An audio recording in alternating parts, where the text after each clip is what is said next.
আলহামদুলিল্লাহ আলহামদুলিল্লাহি রাব্বিল আলামিন ওয়াসসালাতু ওয়াসসালামু আলা সাইয়্যিদিল মুরসালিন ওয়া আলা আলিহি আসহাবিহি আজমাইন।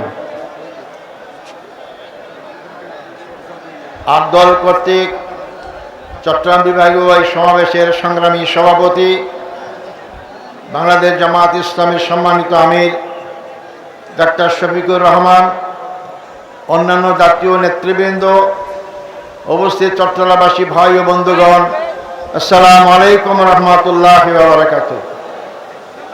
আমার তো এখানে আসার কথা ছিল না, এতদিন আল্লাহর কাছেই চলে যেতাম। আপনাদের দোয়ায়, আল্লাহর রহমতে 24শে গণঅভ্যুত্থানের মধ্য দিয়ে আমার মুক্তির পথ সুগম হয়। এই চট্টগ্রামে আজ থেকে 16 বছর আগে আমরা এসেছিলাম। যারা এসেছিলাম তাদের মধ্যে আমি ছাড়া আর কেউ বেশি নেই। সকলকেই জেলখানায় হত্যা করা হয়েছে। আমাদের 5 জন ভাইকে সরাসরি ফাঁসির কাছে ঝুলিয়ে মারা হয়েছে। আরও 5 জন ভাইকে বিনা চিকিৎসায় জেলখানায় হত্যা করা হয়েছে।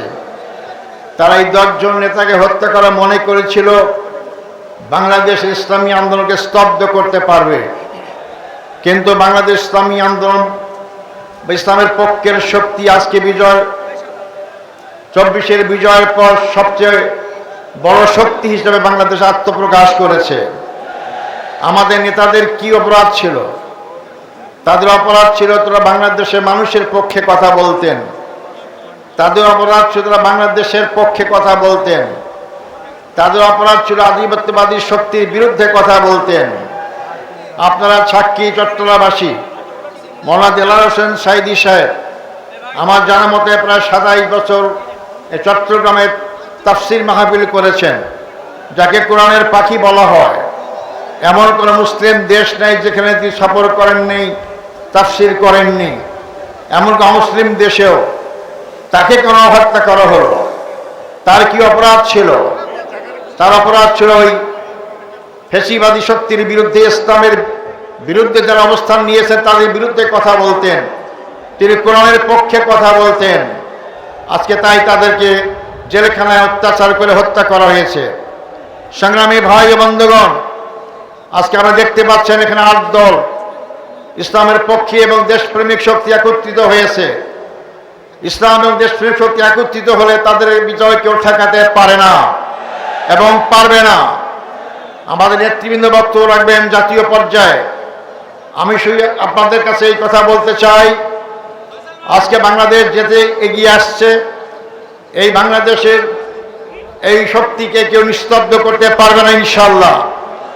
আজকে আমরা বাংলাদেশকে নতুন বাংলাদেশ গড়ে তুলতে চাই। আমরা 54 বছরে ধর্মনিরপেক্ষতা দেখেছি, সমাজতন্ত্র দেখেছি, জাতীয়তাবাদ দেখেছি, সবটাই মানুষের তৈরি আইন। এই আইন দিয়ে 54 বছরে মানুষের ভাগ্যের পরিবর্তন হয় নাই। মানুষের তৈরি দিয়ে মানুষের ভাগ্যের পরিবর্তন সম্ভব হয় না।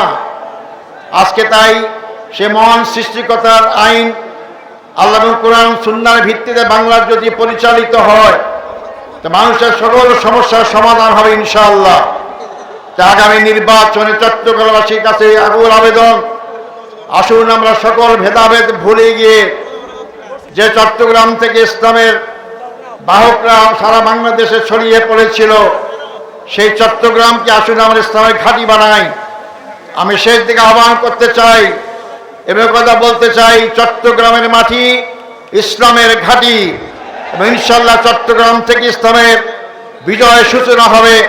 যা আগামী ফেব্রুয়ারি মাসে নির্বাচনের মাধ্যমে এই শক্তি ক্ষমতায় গেলে, দায়িত্ব পেলে মানুষের সুখ দুঃখ কষ্টই শুধু হবে না, আমার দেশ আমি শাসন করব, আমার দেশের নাগরিক এই দেশ শাসন করবে। কারোর ডিকটেশনে, কারোর দাদাগিরিতে বাংলাদেশ আর চলবে না। সেদিন শেষ হয়ে গিয়েছে। বাংলাদেশের সমস্যা কি? আমাদের সম্পদের কোনো অভাব নেই, আমাদের অভাব সৎ নেতৃত্বের। সম্পদের অভাব থাকলে হাজার লক্ষ কোটি টাকার দেশে পাচার হতো না। এই সম্পদ লুটপাট করা হয়েছে। 8 দলের পক্ষ থেকে দায়িত্ব পাই, ইনশাআল্লাহ প্রথমেই আমরা দুর্নীতি বন্ধ করব। দুর্নীতি বন্ধ করে বাংলাদেশ মাথা উঁচু করে বিশ্বের দরবারে দাঁড়াতে পারবে। আমার দেশের ছেলেদেরকে, গরিব পিতার জমি বিক্রি করে বিদেশে পালিয়ে যেতে হবে না। এই সম্পদ যদি আমাদের দুর্নীতিমুক্ত দেশকে করতে পারি, ইনশাল্লাহ বাংলাদেশ আগামীতে এমনভাবে উঁচু পর্যায়ে দাঁড়াতে পারবে, যখন বিদেশের ছেলেরাই আমার দেশে চাকরি করতে আসবে, আমার দেশের ছেলেকে বিদেশে যেতে হবে না। আসুন সেই স্বয়ং সম্পূর্ণ আধিপত্যবাদী শক্তি বিরোধী আজকে বাংলাদেশকে আমরা গঠন করার দিকে এগিয়ে যাই। আমাদের আন্দোলন অবশ্যই বিজয় হবে ইনশাল্লাহ। আগামী নির্বাচন আবার আমরা আপনাদের সামনে আসবো ইনশাল্লাহ, বিজয়ের পতাকা নিয়ে আসবো ইনশাল্লাহ। আপনারা সবাই ঐক্যবদ্ধ থাকুন। আমাদের নেতারা যারা শহীদ হয়েছে তাদের জন্য দোয়া করবেন, তাদের পরিবারের জন্য দোয়া করবেন। এই আহ্বান জানিয়ে আমার বক্তব্য এখানে শেষ করছি। আসসালামু আলাইকুম রহমতুল্লাহি ওয়া বারাকাতুহু। সংগ্রামী সাথী ও বন্ধুগণ, ঐতিহাসিক লালদিঘি ময়দানের 8 দল